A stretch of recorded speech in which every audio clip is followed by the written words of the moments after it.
Hello, viewers. Today we will discuss a very short yet an important concept of consumption theory, that is, consumer surplus. So, looking at its definition, consumer surplus, which is sometimes also known as buyer's surplus, it is the economic benefit that consumers receive when the price they actually pay to get that product or service is less than the maximum price they were willing to pay. It is calculated as the difference between a consumer's willingness to pay and the actual market price. Means when the actual market price of a product is less and the consumer's willingness to pay for that very product is more, because obviously he is feeling more satisfied by consuming that very product. So that excess benefit is known as consumer surplus. To calculate, we use the formula of consumer surplus as the difference between maximum price willing to pay minus actual or market price. Means maximum price willing to pay by the customer minus actual price of the product. To get more clarity, here is a tabular representation of an example. So in first column you can see the units consumed, which is increasing from 1 to 2, 3, 4 and 5. Means the consumer is simply consuming 5 units of a particular commodity or product. In second column you can get the values of marginal utility, which generally shows a decreasing trend, because as we know that as we increase the number of units consumed, marginal utility diminishes.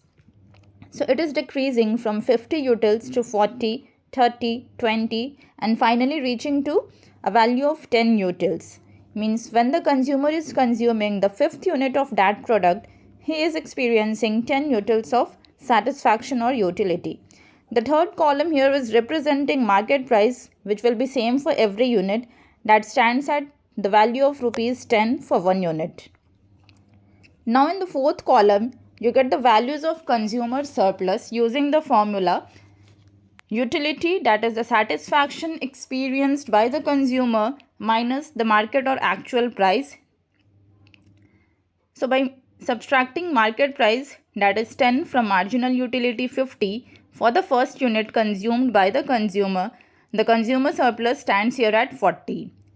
Similarly, at fifth unit of consumption, by taking the difference of marginal utility and market price, the consumer surplus we get as 0. So when we add all the values of marginal utilities, we get the total utility as 150 by adding 50, 40, 30, 20 and 10. So the marginal utility comes to a value and rests at 150.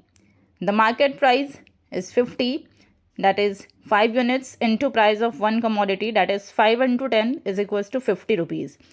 So the consumer surplus, with the help of formula, the difference of market price minus total utility or satisfaction experienced by the consumer, or the price that he is willing to pay for that satisfaction or experience. So the consumer surplus comes here as 50 minus 150. So the consumer surplus is 100. We can also have the graphical representation of this concept.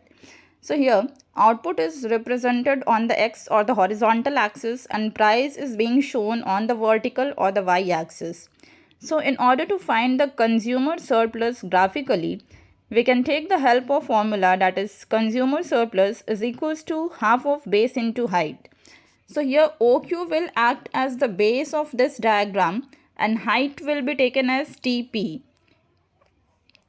because it is showing the upper triangle. The lower triangle shows the producer surplus, which we will discuss later in the production theory, and the upper triangle here is showing that the shaded one is showing consumer surplus. So if the values will be given in any numerical or questions, you can calculate it with the help of formula half into base into height. Here we can graphically use half of OQ into TP. So this was the graphical way of finding or determining the consumer surplus for any particular consumer. So thank you for watching this concept. Stay tuned.